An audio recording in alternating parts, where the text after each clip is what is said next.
Hello everyone, welcome to my mini blog. তো আজকে আমি এসে গেছি রবীন্দ্র সদন চত্বরে।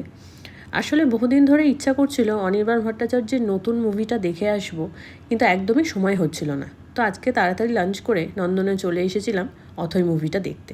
তো প্রথমেই বলি, মুভিটা আমার খুব ভালো লেগেছে। আর আমার মতে বাংলায় রিসেন্টলি যত উইলিয়াম শেক্সপিয়ারের ড্রামার অ্যাডাপশন হয়েছে, এটা তার মধ্যে বেস্ট।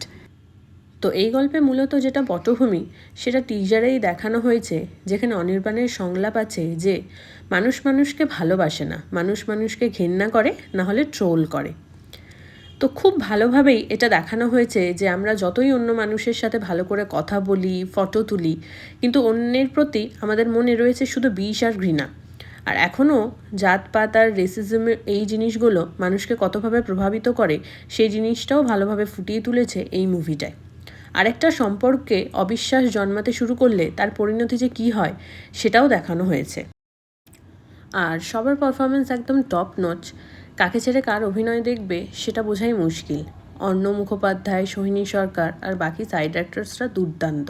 আর যার কথা না বললেই নয়, তিনি হলেন অনির্বাণ ভট্টাচার্য। কি সাবলীল অভিনয় তার, আর কি যে দারুণভাবে ইয়াগোর ক্যারেক্টারটা ফুটিয়ে তুলেছে, সেটা দেখার জন্য আমি সবাইকে রিকমেন্ড করব। It's a must watch for all the movie lovers.